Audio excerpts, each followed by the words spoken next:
So, picking it up in part three here, intellectual property refers to creations of the mind, right, such as inventions.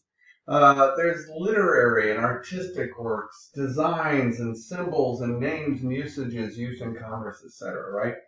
So, competition attacks are the modern version of industrial espionage, right? So, the theft of intellectual property, of marketing plans, of customer lists, are all examples of kind of devastating effects, as I mentioned earlier, on the targeted organization. Advanced persistent threats, those nation state APTs that I mentioned, conducted by one nation upon a significant entity within a target country, like the US perhaps, or India or China. These are going after very significant time and financial resources, right? And motives besides financial can be political, disruption of an economy, theft of guest intellectual property, such as military secrets, right? And then, of course, there's a copyright. Copyright is the exclusive right given to an originator or the assignee to print, publish, perform, film, or record the literary, artistic, or musical material, whatever it is. So, and to authorize others to do the same. So we want to be very careful with those. Now, this slide, the code of conduct, is much of this should be incorporated into your AUP that we talked about earlier in this lecture. Again, this slide also, much of this should also be incorporated into your AUP acceptable use policy. Sometimes it's called acceptable use of technology, or AUT, largely similar. Then we have green computing, right? Green computing is covered well in the book, but it's an environmentally responsible and eco-friendly use of computers and their resources. In broader terms, it is also defined as the study of designing, engineering, and manufacturing and using and even disposing of computer devices in a way that reduces the impact of the environment, right? Many IT manufacturers and vendors are continuously investing in designing energy efficient computers, reducing the use of dangerous materials, encouraging the recycling of digital devices, etc. In fact, green computing practices came into prominence around 1992 when the EPA launched its Energy Star program. Now there's information privacy. This is the relationship between the collection of our personal information and the dissemination of data or technology. And what's the public expectation of privacy, right? And the political issues surrounding it, right? So this is all known as data privacy or data protection. In Europe, now this is beyond this course, but if you're interested, in Europe it's governed by GDPR. That's the General Data Protection Regulation. And it's really the toughest privacy and security law in the world. Though it is drafted and passed by the European Union, it really imposes obligations on organizations anywhere as long as they target or collect data of people in the EU. So if your U.S. company does any business with the European Union, your company is subject to GDPR, right? And the fines that can be imposed. In the U.S., there are many states with individual laws, but the biggest one is in California. It's called the CCPA, or California Consumer Privacy Act. This gives consumers more control, you and me, over our personal information that businesses collect about us. So this now is a summary of steps to safeguard the personal information. It's really from figure 5-23 in the book. And this continues that same information, figure 5-23, just showing you can pause or just refer to the book is probably the best thing to do. Again, the summary of safeguards, okay? Now, there is information that can be stored in a database when you fill out a printed form or create a file on an online social network or register even the warranty of a product. So you want to be cautious about that. So in this slide, I ask you to focus, and this is in the book too, you can refer there, figure 5-24. But notice that selecting these options mean your preferences will be stored. That's the only point I'm trying to make. And I want you to be cautious about that. Now, conversation about cookies is always valuable. I love cookies, but these are computer cookies. So with cookies, it's a text-based file, right? So when we're talking about computers, cookies aren't what's on the dessert menu. It's in fact, they're not even physical objects. They do a great deal of work, and it's positive. That makes it possible for us to browse the internet easily, but they can cause trouble if they're not managed. So a computer cookie is more formally known as an HTTP cookie, a web cookie sometimes, or an internet cookie or a browser cookie. It's all the same. The name is a shorter version of what was known as a magic cookie at one point, which is a term of a packet of data that your computer receives. And it's going to send it back without changing or altering it, right? But your computer stores this text file or this cookie. So no matter what it's called, the computer cookie, it has information about us.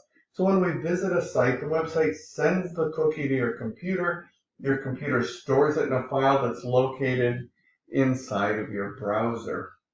Now, the purpose of the cookie is to help the website track your visits, your activity. What are our preferences, right? So it's not always a bad thing, right? Many online retailers use cookies to track these items in our shopping cart even, so that it can keep track of who has what cart.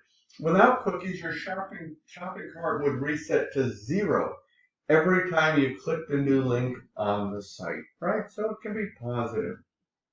Under normal circumstances, cookies can't transfer viruses or malware to your computer because the data in a cookie doesn't change when it travels back and forth. There's no way really to affect how your computer runs. However, some viruses and malware may be disguised as cookies, right?